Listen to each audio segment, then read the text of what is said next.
Hey, what's up and hello. This is the Chris Nicole bringing you my views on life, love, and the world of entertainment through my eyes. Good morning, good afternoon, good evening, depending on what time you are watching this live. Hello, crew. Hope all is well. Make sure you hit the likey like button on the way in. Y'all got to tell y'all a funny story. Y'all want to hear it? Guess what? Your girl literally just did the review for the past 30 minutes. The system did not record it and it didn't even stream it. On this end, it made it seem like it was going live, but it wasn't. It wasn't live at all. I was already doing a review and I did a smooth review, may I add, besides a couple of barks in the background. Y'all know how the dogs are. But yeah, literally, I kid you not, I did the freaking live and y'all didn't hear none of it. So I'm back because I'm a professional. You know what I'm saying? I'm a professional. So hit that like button for your girl, and I'm gonna go through it again. I'm gonna go through it again. I had to hit up my people in the DM. I said, "Did you hear the live?" She said, "No, girl, I've been waiting." I said, "Oh my gosh, oh my gosh." So my apologies. I wasn't late. I was denied access to give y'all the live that y'all wanted. So let's do it. Let's do it. I see y'all here. Look like you got 7 people in the chat. Hit that like button on the way in. So this is my review on Belle Collective season 6, episode 3. It goes down in the DMs. You know, I just find this season so funny because remember, it was Aikisha and so Gucci that were the problem, right? They got the bad apples out of the bunch.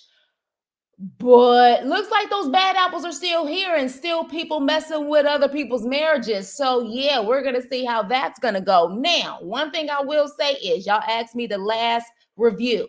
Chris, what do you think about their opening? The intro. It's giving 1 hour photo intro. Y'all know, right? Y'all remember, for those who remember, you remember 1 hour photo, you know, in the mall where you can get like those 100 little small photos that you passed out at school because you thought you was cute and all of that stuff. That background, yeah, that's that 1 hour photo background. That's what it's given, but it's Carlos King. At the end of the day, Carlos King is going to give you the cheapest budget so he can get the greatest return. That is a Carlos King production, and that's just what it is. So yeah, y'all want to know what I thought? I thought 1 hour photo. For those who remember 1 hour photo, you know 1 hour photo was all over the freaking US, baby. I don't even know if they still have those anymore. They probably can't even make them that cheap anymore. Those were the good old days. But anywho, let's start off with this freaking episode. First, let me shout out my people in the chat. Hey, Lock Queen. Hey, D. Hey, Vanessa. Hey, his Bookie Bear. Let's get into it. So we start off with Latrice at her restaurant, child. And Marie is going to wear her onesie. Baby, she is going to wear her onesie in a color onesie, honey. Like I said, she got the confidence. Then she wore some chaps. I said, okay. Okay, she got her style. That's all I'm going to say. And so they sit down. She invited some of the girls, but Selena was supposed to be there, but she can't make it because one of the twins had her baby. And congratulations to her. And then Miss Beetlejuice come in, aka Amanda. And when I tell you, Marie gave the perfect description on what Amanda looked like. Baby, when she came in, my face scrunched up because I was confused. I said, is that a shoulder pad? Did she put the shirt on wrong? I said, what the heck is this? It looked like she had a freaking hump. I didn't know what was going on, honey. And literally, Marie said, I don't know what this Beetlejuice outfit she got on. I said, that is the perfect description. So Amanda sit down. She's like, oh, yeah, you know, shocked to see you here. No wonder it's storming outside. You know, I had an issue with you and Letitia and how y'all came at my friend, like y'all was all up in my friend's face at that reunion. And Marie's like, which reunion? I said, well, I mean, every reunion she pretty much has not liked Latrice. And she was like, that reunion when y'all was all up in her face. Now, mind you, that was not an all up in her face. Security had already blocked them before they can even attempt to get up in her face. So we ain't gonna even go there. But at the end of the day, Latrice, why do you always need a mouthpiece? Why do you always need a mouthpiece? Why can't you speak up for yourself? Why do you always have to bring people on this show to speak up for you? Like, why? It's not cute at your grown age. So at the end of the day, Marie was like, look, I truly feel like Letitia really, really loves Latrice. And I'm like, no, she don't. And Latrice don't love her. Latrice don't love nobody unless they can help her with her bottom line and what she trying to do. But anywho, she sits up there and tells the ladies that she's inviting them to a couple's pool party, but she made sure to say that she ain't inviting Tambra because Tambra ain't gonna have no man to bring because whatever that man's name is that she had that baby by either gonna be watching the baby or working. So at this point, Letitia and Carrie, they go to some garage, honey, to work out with full makeup on. That's one thing I miss about Akeisha and I miss about So Gucci. They gave us the real. They would sit up there and have no makeup on, no lashes, whether they working out or they doing a wife or mommy duties. They did not have to be late all the time. Marie comes in actually looking realistic, looking natural. And I must say, looking naturally beautiful because Marie, I said, well, Marie literally looks the same.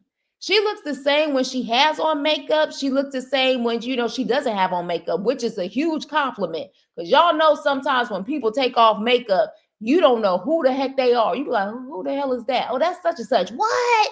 What? You can't tell who they are. So her skin was glowing. She looked absolutely beautiful. After the workout, Carrie talks about how she's not doting and how being a businesswoman is hard and also trying to be present for her husband and her family is difficult. And it's a real conversation to have. As women, we are told that we have to be superwoman, and sometimes things do slack because a lot of times we just can't be that. You're so focused on your career, you may slack in the family department or you may slack in this department. So that was a good conversation. Now, she owns 3 Brick and Spoons. I looked it up. The food looks great. If you guys have ever had their food, by all means, please let me know. But it doesn't look like she is the owner, like she franchised Brick and Spoons. If it the way it looks, it doesn't look like she is the one who actually created Brick and Spoons. She franchised it, which is still hard. Don't get me wrong. So apparently she owns 3. Y'all need to let me know if the food is good. Now, I don't know if I'm ever going to be in Mobile, Alabama or the Gulf of Mississippi, but I'll be willing to try that the food is good. So at that point, her husband comes in. Child, they have been together since high school. High school. Hey, Joseph. High school. Look, I've seen it. I've seen it with my own people. I don't know, y'all. That's kind of hard. High school meaning you have never, this is the only person you know. I mean, congrats to them because I'm sure it takes a lot when you're going through your teens, your 20s, your 30s. You are changing in a lot of different ways, and to still pull it together, that's a blessing. It is. But they talk about their issues, and definitely it seems like the hubby is playing super dad at home. He's playing, the mommy and daddy at home, and he talks about how you meeting all your obligations with the restaurant, but he's kind of on the back burner. And she kind of cries at the restaurant. And honestly, I would too. Like, because the thing is that your family, your better half, your husband, that is your biggest support system. It should be your biggest support system and your backbone. So when your biggest support system, your best friend is saying you're slacking and neglecting this department, aka me, that's a hard pill to swallow. So she pretty much says that she is going to get it together. And he's like, okay, I trust you. You better get it together, forget it forever. Like, you better get it together. So, he didn't say forgive it forever, but I'm rooting for them. I really am. To be together for that long, like, you gotta make it work, right? Like, that is a long time to be together. And they showed us pictures of them throughout their lifetime. They have really known each other since they were babies, baby faces and all. So moving on. to the most toxic couple, Letitia and Glenn. When I tell you to even attempt to try to say, that you trying to help Selena and Mike, child, what in the world? This was only a scene to talk about her freaking event coming up. Because like, don't play us. Don't play us with this nonsense when they truly ain't got their stuff together. What is the point of this? Then they play this stupid blindfold game, trying to roll a ball into a cup with the other one trying to guide them to roll the ball into a cup.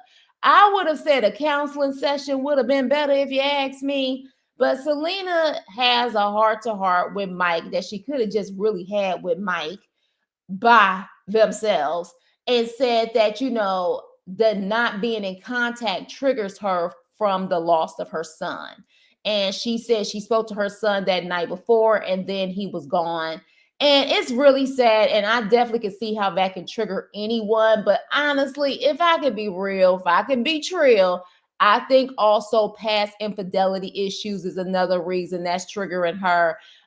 Because also, and just lack of communication, period. She said he done bought a freaking truck and everything else, a boat and all of this stuff. So I think there's more than just her son. That definitely could be a trigger. But didn't Selena mention there was infidelity issues in her past relationship? So yeah, I think it's a mixture of all of it. But she cries. Mike just looked like, he's like, is the scene over with? Like, and scene. Like, he's just like, is it over with? Like, I don't have time for this. I got stuff that I have to do. I mean, at this point, I'm curious to know more about this Mike character because he just, I don't know. He's not really giving what the show needs. And I mean, honestly, most of the men typically don't, but he just seems like, I'm only doing this for you. Like, I don't want to do this nonsense. But with that being said, moving on to the best, and in my opinion, the best event that Belle Collective has ever had. It has been 6 years, 6 seasons, and this is probably the best event they've had as far as decoration, as far as just the whole look of it. Now, maybe I'm missing some because, usually Aikisha didn't play, and I know Marie hasn't played about certain events, but so far, this to me was a really nice event. This is Selena's event, pretty much, a healing event to talk about her son. It was in honor of her son. And everybody looked nice. Marie came in, child, with her wedding ring on her finger, but it was on another finger. And she said if he keep playing his cards right and doing everything right, it'll move back to the right finger. Marie is hilarious. But anywho, so with that, the event seems to go really well. And they really talk about things that a lot of us don't talk about. How the Black community, how we're taught that crying is for the weak. We're taught that, talking about our trauma is for the weak. Seeing a therapist is for the weak. Everything is for the weak. You just got to just keep moving and keep going with it, or whatever the case may be, and they also, say that, you go through the different emotions in life about being angry, being sad, or, all of those things. And so it seems like it opens people up. There was even men in the audience who were crying as well, and how you need to sometimes seek professional help. There's nothing wrong with seeing a therapist, but still to this day, people just won't accept it. They will not accept it. Then Latrice talks about her brothers. Now, we know she did not have a father in her life. She said that her brothers are the ones who raised her. And so the first one passed. And then she actually had a dream about the other one. She had a dream that he passed. And she called him and spoke to him and said, hey, I had a dream that you passed. And he was like, no, I'm fine. And literally the same day, he was gone, which is crazy. And she starts to cry. Let's not forget, she also had another nephew who passed. I'm going to assume all of them, it led to some pow situation, something on a violence level. That was the reason why they've been gone. Like, they've all been taken away. So Latrice has been through a lot. Which is why she gives me the example all the time that a hurt person will hurt someone. Hurt people will hurt people. She has not healed. She doesn't like to cry. She just likes to make money and keep pushing and even mingle in other people's mess to try to hide her own pain, it seems like, instead of her working through it. I sincerely hope, I really sincerely hope that she does take this to actually get some professional help and to go through it and stop making it seem like that everybody else is the problem but her. Because of course she tried to make it seem like she likes this side of Marie now. She happy that she got a man because she want to see this side of Marie. You are the type of person, Latrice, that you don't know how to let stuff go too. That's why you're still doing what you're doing. Once these women have started with you, you are trying to put the nail in the coffin. You're trying to burn the coffin. Then you try to sit up there and dig the coffin up again and like put more holes in the coffin. Like, you truly need to find a way to let that stuff go, because it ain't gonna help you, boo. Because the text message she sent to Aikisha, I don't know if you guys remember that long thesis of a text message she sent to Aikisha. All of that she said to Aikisha had nothing to really do with Aikisha. It had everything to do with how mad and hurt and bitter she is over losing her family like that. That's what that was. And she blamed it on Aikisha. That was so unnecessary how she came for Aikisha. So unnecessary. It was ridiculous how she came at her because she's hurt. She's hurt. So I'm hoping that she actually really starts the process to heal instead of just continuing to make business and buy Gucci bags and all of that stuff, thinking that's going to help her, because it's not. You definitely have some ugliness inside of you, boo. You have some ugliness inside of you that you need to work on. With that being said, the actual event goes great. And then I love the fact that they actually use the balloons. They write their little message on the balloons and they release them in the sky. I thought that was beautiful. Now, Latrice gave the same excuse that Selena did, but she did say that she feels like every man that comes in her life will leave. And she said that she wants to make sure that her husband is safe when he's not at home. Girl, you already told us one of your main issues of him being in them condos. You said we got a lot of women that work for us. So miss me with the safe part, because if you know he's in the condo, he's safe. The issue is that you want to know who he's with. Because if he's in the condo, you know where he is. Now, mind you just don't like the fact that he's at home, which you have every right to be upset about that. Your man, your husband, your wife, everybody should be at home at night. But let's be clear, you have an issue with trust as well. So let's move on to the messy pool party. The messy pool party. Yeah. So let's start off with the positive. A couple of the women was rocking some cute outfits. Latrice, her outfit was cute. Carrie's outfit was cute. Selena's outfit was cute. And Marie's outfit was cute. And that's all I'm going to say. We find out that Marie's cousin is Amanda's play toy. Okay, I think her name was Giovanni or something like that. I'm gonna just call her J for short, honey. Yeah, she is Amanda's play toy. And so Marie was shocked to even see her there. Essie, honey, Essie got a man, honey. Essie got a man at home, not just a man, honey, her husband. And he's cute. He's cute. When I tell you, I said, you better go ahead, Essie. And Marie wanted to make it very clear, honey, y'all always trying to make it seem like we bumping. We ain't bumping. She got her man. I got my man. Yeah, my girl got her man. We good over here. Like, we happy. We good over here. I loved it. And here's the thing. Let's talk about this, y'all. Let's talk about this. Why is it with Black women, when two Black women who are equally successful in their own right, don't need each other for anything as far as financially is concerned, equally successful, why is it that, in my opinion, what I see is when you have two women who truly have each other's back, 100% unwavering support towards each other, no shady issues, both successful, they got to be bumping. They just can't be two Black women there to support each other. Y'all notice that? They even do that with Gail and Oprah and a lot of other, you know what I'm saying, women. They do that with Gail and Oprah. And I feel like, I don't know, for me, it seems like it's only with Black women, and maybe because there's this stigma that Black women can't get along, or every time we're on reality shows or whatever the case may be, there's always some drama and always some Judas type of backstabbing going on. I don't know, but I feel like this is another example. People have been saying for a very long time, Essie and Marie been bumping. And the reality is, it just really comes across that these are two successful Black women, educated Black women who truly love each other and have each other's back. And like, you mess with one, you mess with both of them. Like, you just can't mess with them.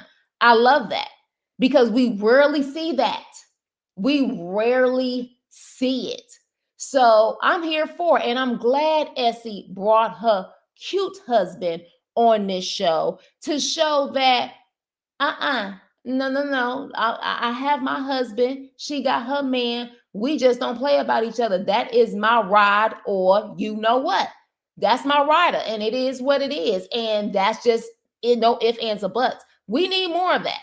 We need more of that without any drama. Like, to me, they give the vibes that you can't talk bad about Maria Essie. Like, you talk bad about them to, like, say if freaking Letitia tried to go to Essie about Marie in a negative way, she gonna nip that in the bud. And that's the way it should be. That's the way friendship should be. So with that, they end up having a game, honey. All of these questions, child, that production probably has set up. Make sure y'all hit the likety like button on the way in for your girl, please. Looks like we got 21 people in the chat. Make sure y'all hit that likety like button for your girl. So they play the 21 questions. We got 21 people in chat. Let's just say 21 questions. And they're asking questions about, where did you have your freakiest freaky tales at? And these different questions. Then next thing you know, the question comes out. Have you ever been attracted to anyone else in the group? Mind you, the whole entire time Glenn's saying things, the camera is cutting to Amanda, who's always making faces. So much so, she literally stares in the camera when Glenn makes a comment. This is not her first time that she stared directly in the camera. I believe she did it also when she was doing Latrice's hair. I'm over this skit. I'm over it. I am over this skit. I want real. And this is not giving real. It's giving, she purposely came on this show to stir the pot and leave. At the end of the day, when you have people who are so bold enough where they stand this staring directly in the camera, what is the point of this show at this point? So at that point, when they say, have you been attracted? The question is, have you been attracted to anyone, anybody else in the group? And Carrie tried to say, look, let me help y'all out. I'm gonna just say on the count of 3, 1, 2, 3, hell no, right? Amanda says, he lying, pointing at Glenn. Glenn give the typical smirk. He got that Bill Cosby Jello pudding look on his face. Y'all remember that, them Jello pudding commercials? That's the way he looking right now, looking like, what's going on here? And so at that point, Letitia looking like, and Latrice is giving her the side eye. Now, mind you, Latrice tried to start off in the confessional saying, I just hope that everything goes well for my event. I don't need another event ending in catastrophe. I don't need no more drama at my event. Girl, you create the drama. You create the drama, and then you want to cry later like, I wasn't expecting this. Yes, you were. Yes, the heck you were. Okay? Yes, the pudding, Joseph, the pudding.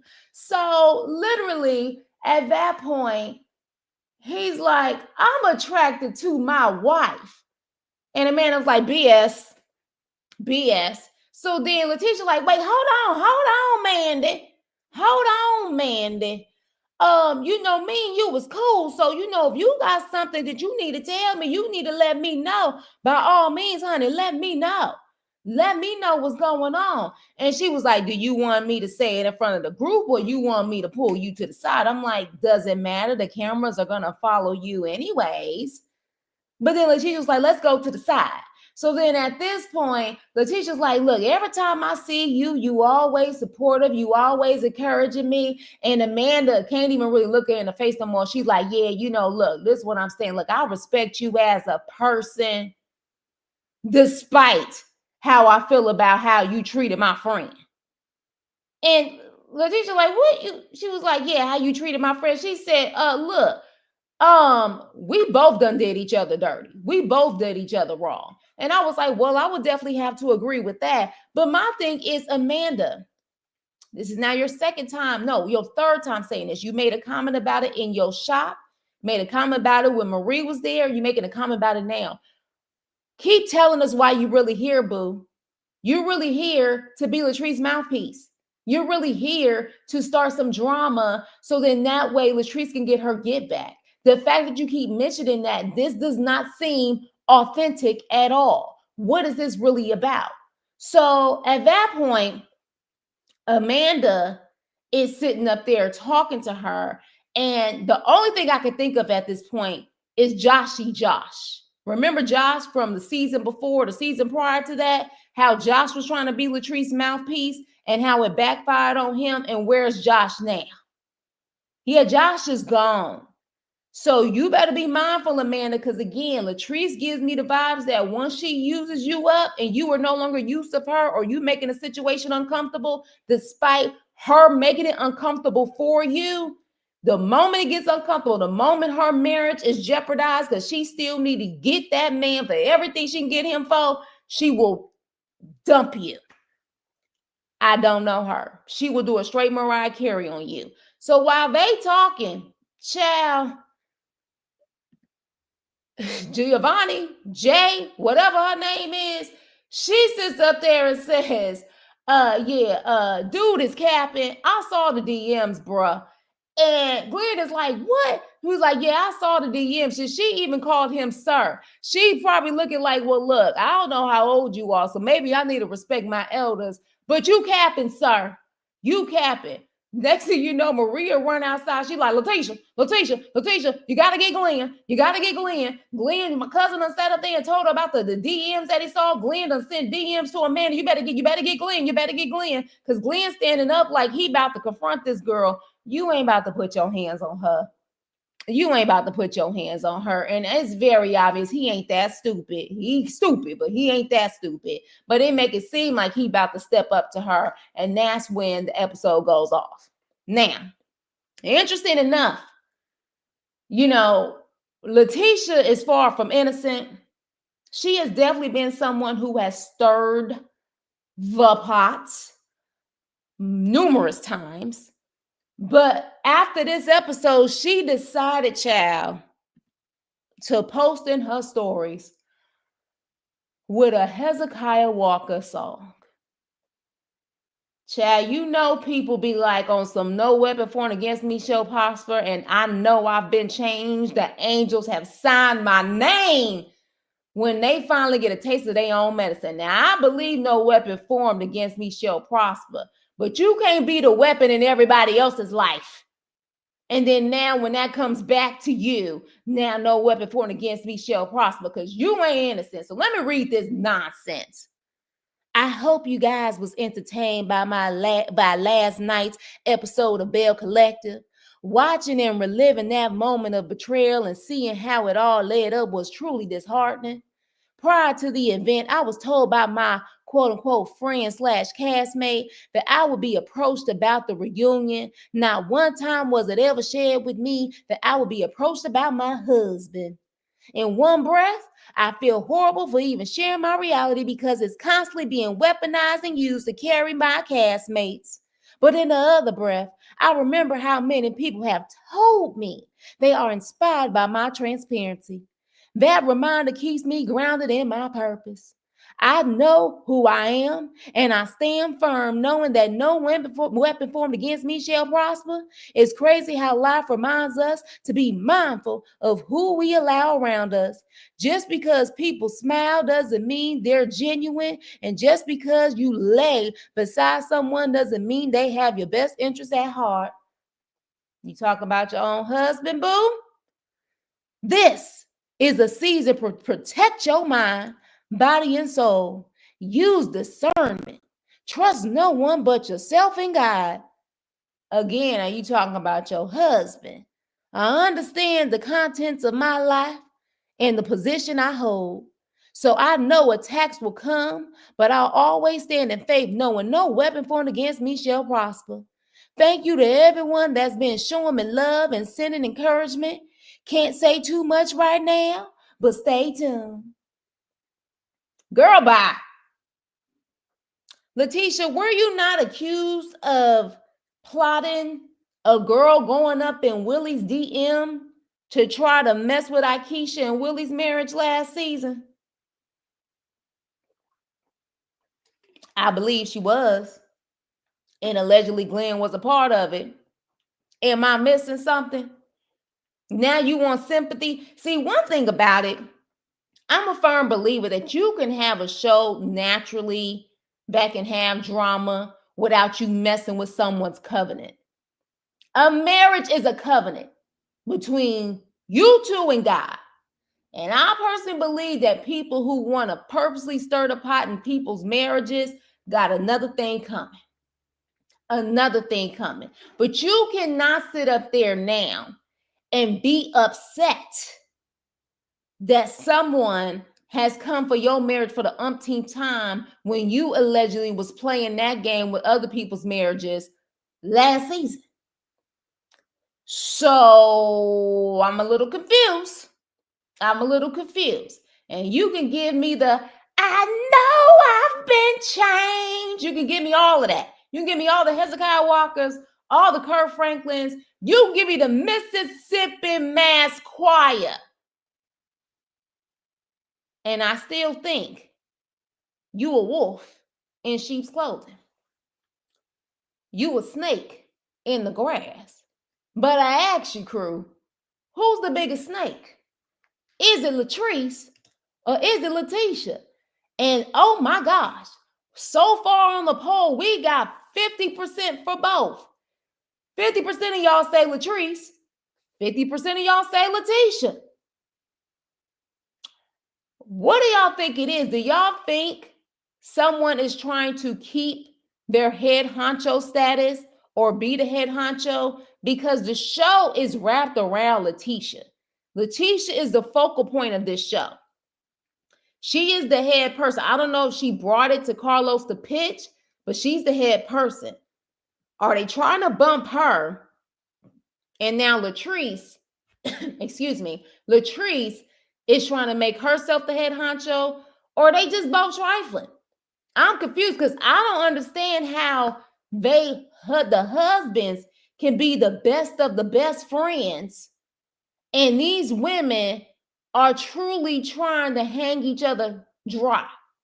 Help me understand. Let me see what you guys are saying. After that thing that Marie and Letitia pulled on Tamra with that stalker, Tamra said, y'all will never know any of my business again. I feel her. And that, thank you, Joseph. That's another thing. The whole Tamra situation. See, Letitia not innocent. So now you want to be like, oh, Lord, no weapon formed against me shall prosper when you've been a weapon in everybody else's story?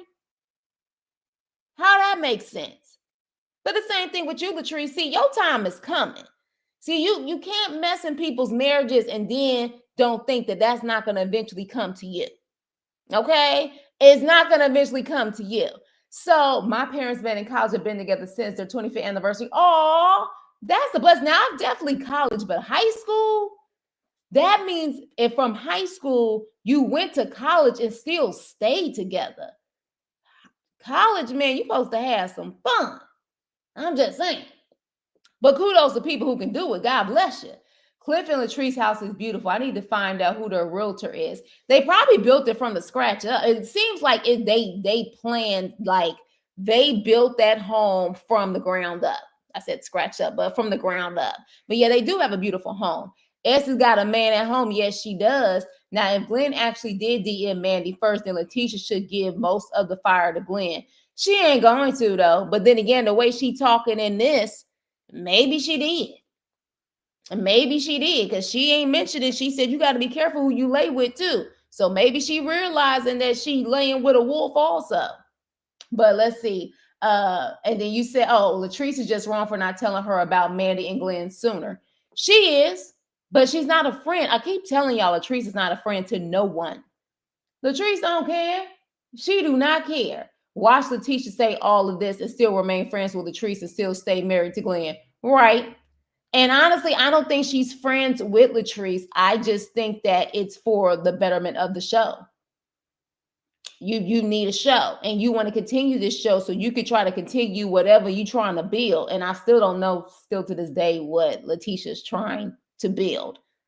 I don't know what she does. I think I've said that every time I reviewed this show. I don't know what she does. I know what Latrice does. I know what Marie does. I even know what Tambra does. I don't know what Marie does, and quite frankly, Marie does. I don't know what Letitia does, and I don't know what Selena does. I don't know. And don't forget when her and Marie went behind Tambra's back and talked to her ex to try to dig up some info about her. All the Bells have some shady ways about them. Yeah, they do. They do. So then now you got this. That now your shadiness is coming back to you. Now you want to play Hezekiah Walker and make it seem like you this good Christian woman. Good Christian woman. Ain't no good Christian woman gonna be on this show. If you were that good of a Christian woman, you would have got booted off this show a long time ago. Hey, Vivian, what's up, girl? So yeah, you guys. So that was my review yet again. I don't know if y'all heard earlier, but child, I was talking for 30 minutes doing my review and it wasn't even recording. Y'all couldn't hear me at all. Y'all was waiting. I am so sorry, but I was going in, and boop, it didn't even record.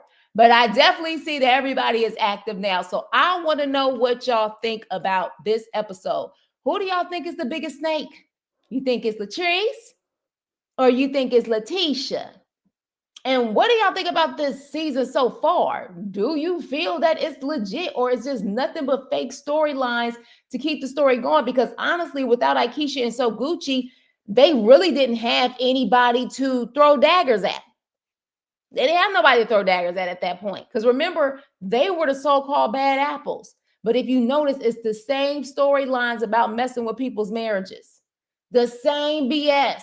So who's really the bad apples? Who's really the bad apples? I don't know how well this show does, but just based off of what I've heard from you guys, this is no marriage. This is not a Huntsville type of show. How many seasons do y'all think we're going to get from Belle Collective? Like, how much of the same storyline are we going to get with Letitia and Glenn, Latrice and her green eye bandit? Like, the only way we can keep this going really is maybe with Carrie. Marie, I need something from her. I guess maybe her man with his BBL jeans on, or maybe that can help. Tambra's barely there. Like, maybe Essie going through her health and needing a possible lung transplant could help with the show. They need to have Essie on here. Because at this point, it's given that y'all don't know where to go with this show. And now you have someone like Amanda on the show who keeps looking in the camera, waiting for a moment. And it's not cute.